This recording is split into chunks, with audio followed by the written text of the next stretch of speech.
2, 3. Bueno, buenos días compañeros y doctores. Hoy les voy a hablar sobre el tema del polio y síndrome de Guillain-Barré. Ok, vamos a comenzar con lo que es el polio.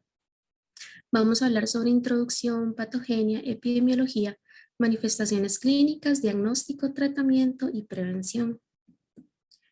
Con respecto a la introducción, las evidencias de la existencia de la poliomielitis se van a remontar a la antigüedad. Se empiezan a comunicar casos a partir de 1840. Es una enfermedad infectocontagiosa del grupo de las enterovirosis que en su forma más grave llegó a causar casi 1000 niños paralíticos por día en el mundo. En 1950 en Costa Rica se comienza lo que es la campaña de vacunación, mientras que en otros países latinoamericanos se seguían reportando casos, alrededor de 653 casos, con una tasa de mortalidad aproximada de 100.000 habitantes. A finales del siglo XIX, la OMS certifica a Costa Rica como un país en el que el polio ha sido erradicado.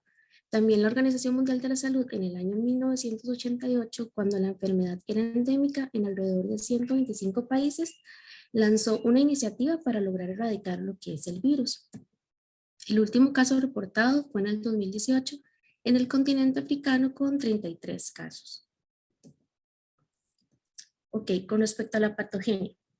Bueno, el agente etiológico va a ser el poliovirus. El poliovirus, su nombre formal, que es el enterovirus humano C, de la familia Picornaviridae, un género enterovirus, su especie es la C, y va a tener 3 serotipos: el poliovirus 1, el poliovirus 2 y el poliovirus 3. Se va a estar conformado por una única cadena de ARN y existen cepas salvajes que lo va a volver inestable porque permite lo que es la mutación y la recombinación de este. Aunque se ha identificado que el ser humano es el único reservorio, van a haber primates que contienen receptores CD155 que permiten la infección con este virus. Con respecto a la transmisión, bueno, la principal vía de transmisión va a ser fecal-oral. Puede ser ya sea de forma directa, de persona a persona, a través de secreciones nasofaringias, de personas infectadas, o indirectas por medio ya sea de objetos, alimentos o agua contaminados con las secreciones de los pacientes. El periodo de transmisión es de 1 a 2 semanas después de la infección. La presencia del virus en las secreciones faringias y en las heces se pueden presentar a las 36 o 72 horas después de la infección. Permanece en la orofaringe por 1 semana y en las heces de 3 a 6 semanas aproximadamente. En la etiopatogenia, bueno, se va a dar la infección cuando entran en contacto con los receptores del CD155. Esto permite una replicación en el citoplasma de la célula y permite que emprenda un viaje hasta el sistema nervioso central por medio de lo que es una viremia primaria. Luego llega al sistema linfático y se dirige al sistema retículo endotelial, produciendo así una segunda viremia. Existen 3 hipótesis de cómo se da la llegada al sistema nervioso central. La primera de ellas me postula que es un viaje el viaje de los virones se da por medio de lo que es la sangre, alcanzando el sistema nervioso central y cruzando así lo que es la barrera hematoencefálica. La segunda nos postula que los virones son transportados de igual manera por la sangre a la periferia y de ahí por medio de lo que son las vías nerviosas en un transporte retrógrado por medio de los axones. La tercera nos indica que el transporte va a ser por células como monocitos o macrófagos previamente ya infectados. Al llegar al sistema nervioso central se produce lo que es la parálisis flácida y ya dependiendo de cada daño provocado es así como se van a ver las consecuencias y las secuelas. Con respecto a la epidemiología, bueno, la poliomielitis afecta principalmente a los niños en un rango de edad menores a los 5 años. Sin embargo, cualquier persona que no está vacunada va a tener el riesgo de contraer la enfermedad.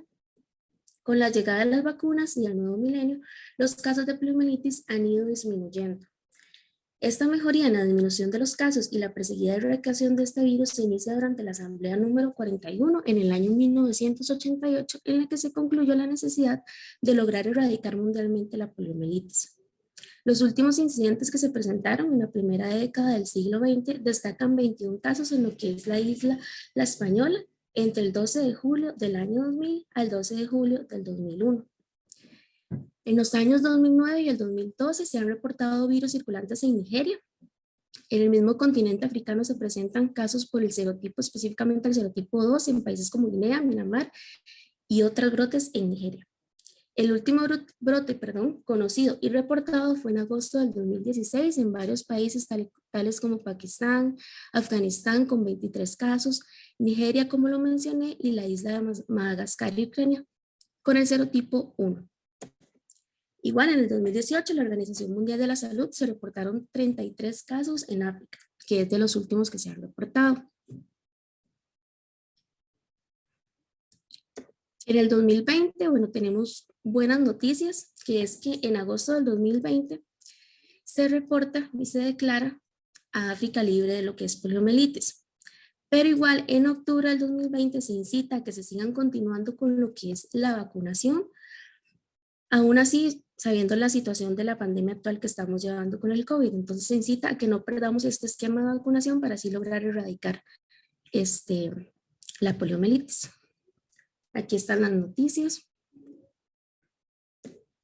Con respecto a la clínica. Bueno, en la clínica, el periodo de incubación es de 7 días y va a tener un periodo de contagio de 2 a 30 días. Vamos a tener diferentes subtipos dependiendo de la clínica. Entonces, tenemos la sintomática o la inaparente, que representa el 95%. Esta solo se va a reconocer con un aislamiento del poliovirus en las heces, orofaringe o determinación de anticuerpos inespecíficos. Está la abortiva, que en esta no se va a presentar lo que es la parálisis, y esta representa un 4 a un 8%. Se caracteriza por un periodo de 2 a 3 días con una clínica relacionada a un síndrome pseudogripal, con fiebre, síntomas inespecíficos de alguna infección viral, como lo son cefalea, malestar general, diarrea, náuseas, odinofagia, dolor abdominal y mialgias. El examen neurológico se puede encontrar normal, también puede presentar lo que es dolor a la palpación muscular y debilidad. Se va a sospechar específicamente en presencia de una epidemia.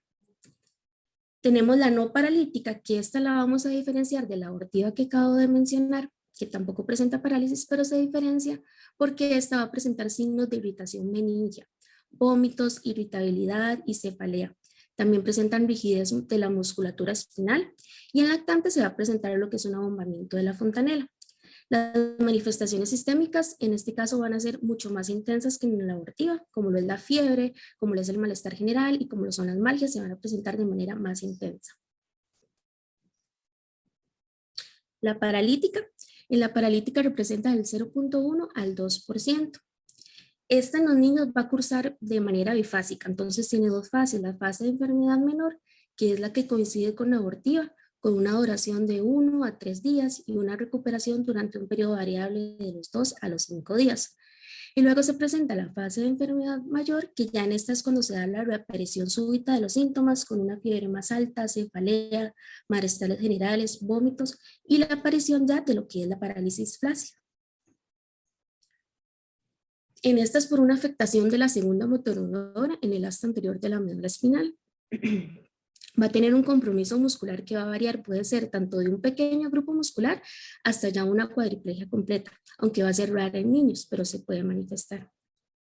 La parálisis suele ser flácida, asimétrica, con predominio en grandes grupos musculares, miembros inferiores y musculatura proximal. Se caracteriza por hiperreflexia tendinosa al inicio y va evolucionando con rapidez hacia la arreflexia. Va a tener una fase de recuperación que puede variar de 3 semanas a un año, pero se dice que el 25% tienen una recuperación completa, aunque el 50% va a manifestarse con secuelas importantes. También tenemos el otro tipo que sería el vulvar, en donde vamos a tener compromiso de los pares el 10 y el 9, glosofaringio y pago, donde se van a manifestar con disfagia, voz nasal, disnea, dificultad para eliminar lo que son las secreciones respiratorias. Cuando hay compromiso del centro respiratorio o vasomotor, el pronóstico va a ser más ominoso. Esto debido a que puede haber irregularidad del ritmo respiratorio, hipoxia, hipotensión, colapso circulatorio y arritmias cardíacas. También los pacientes van a presentar muchísima ansiedad y agitación debido a lo que es la dificultad respiratoria y por el contacto con las secreciones. Con respecto a la encefálica, bueno, se caracteriza con confusión mental y presencia de alteraciones de la conciencia. Es una forma poco frecuente de pilomielitis, pero sí afecta más a menudo a lo que son los niños. Contrario a la paralítica que les acabo de mencionar, hay parálisis espástica. Recordemos que la paralítica va a ser flácida. lo que indica que hay compromiso de las neuronas motoras superiores. También tenemos lo que es un síndrome postpolio, que este se puede desarrollar en el 20 a los 30, al 30% de los pacientes que ya tenían parálisis. Se presenta aproximadamente 30 a 40 años más tarde, con un empeoramiento de debilidad, de la atrofia, fatiga y dolor muscular. Pueden presentarse con problemas de deglución o respiración, también con trastornos respiratorios relacionados con el sueño, como apnea del sueño, y presentan una disminución a la tolerancia a las bajas temperaturas. Con respecto a su diagnóstico. Bueno, siempre primero la sospecha inicial de una parálisis flácida aguda o subaguda, entonces debemos hacer lo que es una anamnesis completa, tomando en cuenta el estado de inmunizaciones, la inmunocompetencia, su situación epidemiológica local, sus viajes recientes, el contacto con personas vacunadas. Al igual que debemos hacer lo que son los cultivos virales, el aislamiento del virus en las heces del paciente o de un contacto, se realiza ya sea por pruebas de neutralización sérica con el uso de sueros inmunes específicos o mediante PCR. Vamos a hacer la prueba de líquido cefalorraquídeo y hemograma, que esta se va a caracterizar, el líquido cefalorraquídeo se caracteriza por pleocitosis y linfocitosis, con un aumento discreto de lo que son las proteínas. Y en el hemograma lo que podemos ver característico es leucocitosis. Se dice que también la electromiografía puede ser útil, pero esto ya es variando del estadio de la enfermedad. Con respecto al diagnóstico diferencial, bueno, es importante que hagamos el diagnóstico diferencial con otros tipos de parálisis flácidas agudas o pseudoparálisis, como enterovirus como el ECO tipo 71 o el Coxsackie del grupo A tipo 7. También de las enfermedades que tenemos que tomar en cuenta para su diagnóstico diferencial va a ser el síndrome de Guillain-Barré, que dentro de un momento les voy a explicar.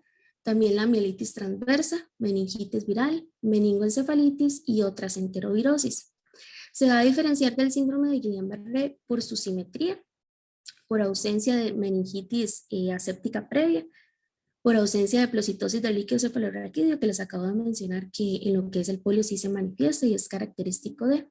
También la presencia de desmielinización multifocal en las pruebas de electrodiagnóstico, que esto como ahora más adelante lo voy a mencionar, es característico del síndrome de Guillain-Barré. Aquí les dejo un cuadro donde podemos ver las diferentes características de cada una, pero como las más importantes que les acabo de mencionar es que la parálisis en la poliomielitis va a ser asimétrica a diferencia del Guillain-Barré, que es simétrica. También lo que son los signos de irritación meningia presentes en la poliomielitis y el líquido cefalorraquídeo con sus características inflamatorias. Con respecto al tratamiento. Bueno, en tratamiento no hay un tratamiento específico, pero las medidas de soporte y de sostén son muy importantes para lo que es el paciente, lo que es el reposo, la hidratación, el control de la fiebre, el prevención de úlceras, más que todo en pacientes en posición de cúbito, fisioterapia respiratoria para así prevenir lo que son las atelectasias, neumonías e insuficiencia respiratoria, un control de hipertensión y retención urinaria con cateterismo vesical y laxantes. Los cuidados ortopédicos y la fisioterapia también es muy importante. Esta se indica en cuanto se da el dolor, porque entre más temprano es mejor para poder evitar así las secuelas y las deformidades. Con respecto a la prevención, bueno, en la prevención tenemos dos vacunas importantes, que es la única forma que se ha logrado para lograr este proceso de erradicar lo que es la poliomielitis. Vamos a tener la vacuna contra el polio inactivo, que esta fue por el doctor Jonas Salks, que la desarrolló en 1955. La primera vacuna contra la polio, una vacuna inyectable e inactivada. Esta es por cepas inactivadas en formalina de virus, tiene una inmunidad humoral y se dice que una vez ya completado el esquema, puede tener una protección de alrededor 15 años. La segunda que tenemos es la vacuna oral, que esta fue en 1961 por el doctor Albert Sabin, desarrolla una vacuna oral viva, que esta rápidamente se convierte en lo que es la vacuna de elección para la mayoría de los programas de inmunización en el mundo, por su fácil acceso. Esta se va a componer por virus vivos atenuados de los 3 serotipos que les mencioné anteriormente. Su vía de administración es oral. Va a prevenir la enfermedad paralítica en un porcentaje muy cercano al 100% y sus beneficios es que tiene mucha facilidad de uso, bajo costo y rapidez. Importante saber que si se coloca y a los 20 minutos hay un cuadro de vómitos, debemos repetir lo que es la dosis. Aquí hay un cuadro de diferencias entre las dos vacunas, donde la de fácil uso, el mayor fácil de uso, es la oral, como lo acabo de mencionar. La otra se va a colocar vía intramuscular. La oral va a tener mayor respuesta para lo que es el serotipo 2 y la inactiva va a tener para los 3 serotipos. Lo que es el costo va a ser de menor costo la oral. Y lo importante que mencionar es que lo que la vacuna oral va a presentar un riesgo de parálisis. ¿Cuál es este riesgo de parálisis? Bueno, vamos a tener que después de la replicación intestinal del virus atenuado pueden ocurrir mutaciones y con esto la consiguiente reversión de la virulencia. Esta ocasiona lo que es un síndrome paralítico en individuos susceptibles, vacunados o en sus contactos. En Estados Unidos se estudió el riesgo, el cual la mayoría se relacionaba con la colocación de la primera dosis, alrededor de un caso por cada 750,000 dosis. Las poblaciones de riesgo más que todo eran inmunodeprimidos o con vacunaciones incompletas. Por esto se optó nada más por dar 2 dosis de vacuna inactiva y luego una de la oral, para prevenir lo que es esta parálisis asociada. Aquí tenemos lo que es el esquema de vacunación de Costa Rica. Bueno, la vacuna de poliovirus inactivado es la que vamos a utilizar. Se da la primera dosis a los 2, 4 y 6 meses, colocando una de refuerzo lo que son los 15 meses y a los 4 años. Recordar que tenemos el esquema gratuito para todo niño y también se colocan lo que son las embarazadas, se puede colocar a partir del primer trimestre. Aquí tenemos una comparación de esquemas con respecto a lo que es Argentina, Brasil y Costa Rica, donde vemos que Argentina no coloca lo que es un refuerzo a los 6 meses y las diferencias que podemos ver entre Brasil y Costa Rica es el uso de la oral, que ellos como refuerzo prefieren utilizar lo que es la vacuna oral. Nosotros utilizamos la inactiva.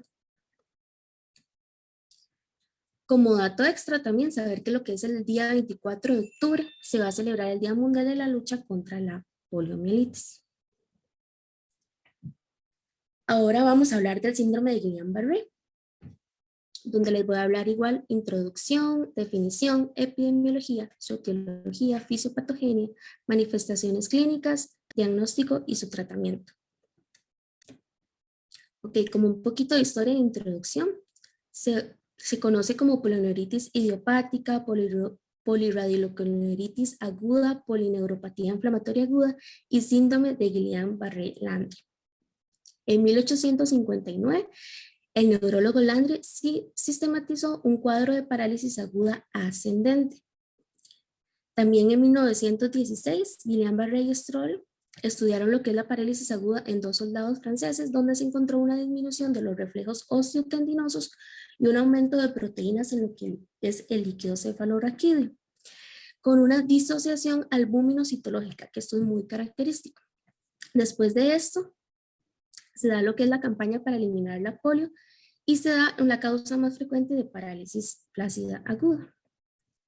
Con respecto a la definición, bueno, en la definición va a ser una poliradiculopatía posinfecciosa de origen autoinmunitario. Se va a manifestar como una parálisis flácida, simétrica y arrefléctica.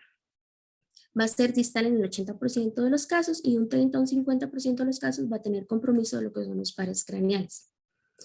Es rápidamente progresiva, ascendente y va a imposibilitar lo que es la deambulación. Puede presentarse también con insuficiencia respiratoria y siempre va a tener lo que es un antecedente de infección respiratoria o digestiva 2 o 4 semanas antes, en el 70% de los casos. Ok, vamos a tener subtipos dependiendo de lo que es la lesión, en qué lugar de la lesión del nervio se produce la lesión, perdón. Entonces tenemos la polineuropatía desmielizante inflamatoria aguda, que es la que afecta a la mielina o las membranas celulares de las células de Schwann. La neuropatía axonal motor aguda difusa, que afecta a los axones, principalmente las superficies descubiertas de las membranas en los nódulos de Ranvier de los nervios motores. Y la neuropatía axonal motora y sensorial aguda, que es de aparición aguda, se presenta con debilidad distal, pérdida de los reflejos tendinosos profundos y síntomas sensoriales. También tenemos un subtipo que es el síndrome de Miller-Fisher, que se caracteriza por la ataxia, arreflexia y oftalmoplegia. Con respecto a la epidemiología, ok, la probabilidad de que un individuo adquiera el síndrome de Guillain-Barré en su vida es de 1 por cada 1000 personas. La incidencia está en un intervalo de 0.81 a 1.89 casos por cada 100.000 personas al año.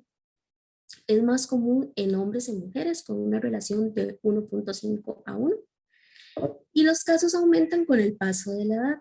En los niños se encuentra en 0.6 casos por cada 100 personas al año. 2/3 es alrededor de una edad menores a los 3 años. Y la letalidad es de 1 a 5% debido a las complicaciones cardiovasculares y respiratorias que va a tener. El 25% va a necesitar lo que es apoyo ventilatorio invasivo y un 20% una discapacidad grave, que es la incapacidad de deambular por sí solo a partir del año de evolución. En la etiología, bueno, vamos a tener que puede ser causado por infecciones. Como lo mencioné, más que todo infecciones superiores, de las vías respiratorias superiores, perdón, en un 58% y un 22% puede ser causa gastrointestinal. Esto representa 2/3 de los casos. Y la infección se va a dar 2 o 4 semanas antes de que se presente la clínica. Los más comunes es que sea la infección por lo que es el Campylobacter jejuni, que es más del 30%, y otro puede ser por el citomegalovirus. Pero estos son los dos más comunes. También tenemos que puede ser causado por lo que son inmunizaciones y fármacos. En este caso, como la vacuna de influenza A, la tétanos, difteria, así como la rabia, la vacuna de la hepatitis B, al igual que también aquí, no lo coloqué, pero la vacuna del COVID, como el caso que mencionaba ayer el doctor Martínez, que se vio en la sesión del Hospital de Niños, que también se ve una relación del colocar la vacuna, presenta lo que es la clínica del Guillain-Barré. También fármacos, heroína, suramina y streptocinasa. Otra etiología puede ser cirugías y condiciones crónicas como pacientes con lupus eritematosos sistémicos o VIH. Alrededor de un 5%, igual que las cirugías, también pueden predisponer al síndrome de Guillain-Barré, en especial cuando hay condiciones malignas o autoinmunes. Lo que es la fisiopatogenia. Ok, entonces vamos a hablar primero de que tenemos un antecedente, como lo mencioné, de infección, ya sea de la vía respiratoria superior o gastrointestinal. Esto provoca lo que es un mecanismo inmune que va a lesionar el nervio. Cuando se produce esta injuria del nervio, vamos a tener lo que es la neuropatía axonal motor aguda, que es específicamente cuando se daña el axonema de la célula nerviosa, que esto me provoca lo que es un ataque de anticuerpos contra los gangliósidos de la membrana neural. Esto va a estar mediados por el IgG1 y IgG3, que lo que hacen es que me van a activar el complemento, me reclutan los macrófagos y los depositan en los complejos de la membrana del axonema.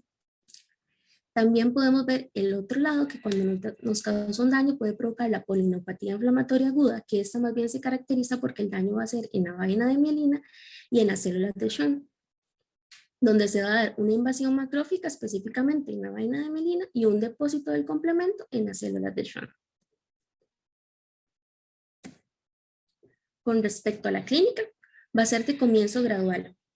Algunos lo pueden presentar de forma aguda que va evolucionando a las 24 a las 48 horas. Se presenta con fiebre, en su mayoría en un 52%, tos en un 40%, también pueden presentar disfagia 39%, coriza 30% y diarrea 27%. Va a tener una debilidad rápidamente ascendente, iniciando en lo que es la parte distal de las extremidades inferiores y luego puede evolucionar aproximadamente en las piernas o en los brazos. Vamos a tener una cuadriplegia en un periodo que va desde algunos días hasta meses. Los síntomas sensoriales, ataxia, dolor muscular y radicular. La mayoría va a presentar hiporreflexia o areflexia en lo que son las extremidades afectadas. En la mayoría de los casos los pacientes van a estar hiperreflexicos, pero sí se puede presentar. Ok, va a presentarse con un dolor neuropático en el 66% de los casos, con un dolor en lo que es predominantemente en la espalda baja y en caderas.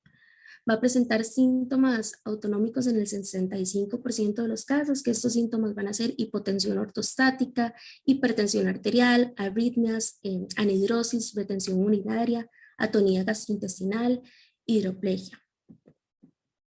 También el 27 al 30% puede manifestarse con una falla respiratoria, que va a meritar lo que es la ventilación mecánica, así como un ingreso a la unidad de cuidados intensivos.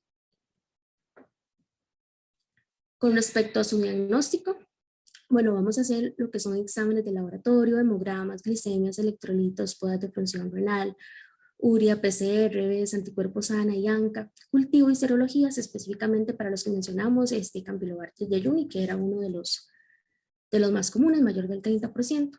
También algo muy característico es, como les dije, los altos niveles de proteína en el líquido cefalorraquídeo, al igual que glóbulos blancos normales. Esto es característico del Guillain-Barré. Y el electrodiagnóstico, que la conducción nerviosa puede estar normal lo que son los primeros 4 días, pero ya a las 3 semanas se va a ver una alteración en el 85% de los casos, donde vamos a ver lo que son las ondas F prolongadas, reducciones en la velocidad de conducción, dispersión temporal y latencias prolongadas distales. También entonces aquí tenemos los criterios diagnósticos. Van a haber unos que son obligatorios. ¿Cuáles van a ser estos criterios obligatorios? Bueno, la parálisis motora progresiva de más de un miembro, arreflexia o disminución de los reflejos.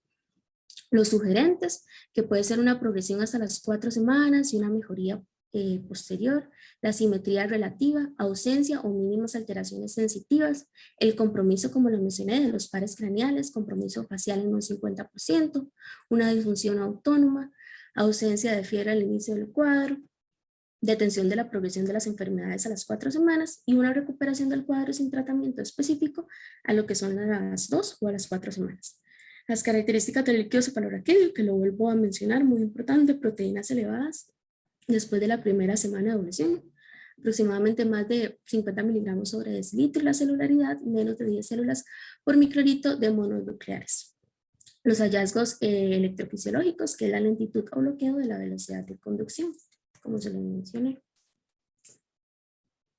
Con respecto al tratamiento, bueno, vamos a dar los cuidados médicos generales, cuáles son: manejar lo que es la frecuencia cardíaca, la frecuencia respiratoria, así como el estado hemodinámico de los pacientes. También vamos a dar medidas preventivas, nutrición enteral, profilaxis con heparina para la trombosis venosa profunda, como el tratamiento de las úlceras para los pacientes en posición de cúbito, la terapia física para así lograr conservar lo que son los rangos de movimiento y prevenir las contracturas, el manejo de la disfunción respiratoria, ya que un tercio va a necesitar de unidad de cuidados intensivos por la disfunción respiratoria que va a presentar, la disautonomía o complicaciones médicas. También lo que es el tema de la analgesia, el dolor específicamente por calambres, lo podemos controlar con lo que son AINES. También se menciona la pregabalina y la gabapentina en dosis bajas, también los antidepresivos tricíclicos. Y los opioides se utilizan, pero es muy poco, solo en periodos muy cortos. Ya si es un periodo más prolongado, se prefiere utilizar otra opción. Y bueno, ya el tratamiento específico lo vamos a manejar con lo que es la gamma-globulina intravenosa, que es la primera línea de tratamiento. Es sencilla administración, fácil de acceso y tiene menor cantidad de lo que son efectos adversos. Su dosis va a ser de 0.4 gramos por kilogramo por 5 días. Al igual que el plasmaféresis, que es efectivo cuando se inicia en las primeras 4 semanas desde el inicio de los síntomas en pacientes que no pueden caminar sin asistencia. Y la duración son 5 sesiones. Como conclusiones, con respecto a la poliomielitis, bueno, la poliomielitis, como lo mencionamos, va a ser una enfermedad muy grave y altamente contagiosa que nos va a causar la parálisis permanente, sobre todo cuando afecta a niños, por lo que ha representado un grave problema de la salud pública desde la antigüedad. Existen 2 tipos de vacunas enfocadas en la generación de anticuerpos para combatir este enterovirus. Después de la utilización de estas, se ha logrado controlar la enfermedad y su erradicación en algunos continentes. Por lo tanto, las campañas de vacunación son fundamentales para una reducción notable de los casos en todo el mundo. Como lo mencioné en Costa Rica, la Caja Costarricense del Seguro Social cuenta con un esquema de vacunación para todos los niños gratuito y grupos vulnerables como las embarazadas, donde lo podemos colocar a partir del primer trimestre. El síndrome de Guillain-Barré, bueno, el síndrome de Guillain-Barré es una neuropatía frecuente de origen inmune que afecta principalmente a los nervios periféricos. Las manifestaciones clínicas obligatorias para poder sospechar su diagnóstico son la debilidad muscular simétrica en extremidades y la reflexia. Además, una parte importante de los pacientes presentan síntomas autonómicos y sensitivos. Con respecto a los estudios electrodiagnósticos, se determinaron como características típicas del síndrome de Guillain-Barré desmilizante la presencia de ondas F prolongadas, reducciones de la velocidad de conducción, dispersión temporal y latencias prolongadas distales presentes en el 85% de los casos. A nivel de laboratorio, se determinó que la disociación albúmino-citológica aumenta significativamente la sospecha del padecimiento, la cual se caracteriza por una elevada cantidad de proteínas en el líquido cefalorraquídeo con al menos 10 leucocitos por campo. Y los tratamientos con gamma globulina intravenosa y plasmaferesis son más efectivos cuando se inician precozmente. Aquí tengo la bibliografía utilizada y cabe destacar que utilicé un artículo de la doctora Porras y el doctor Martínez, que está en la revista de la Clínica Bíblica, por si quisieran ir a leer. Y muchas gracias por su atención. Espero que esta información haya sido de su agrado y de su ayuda.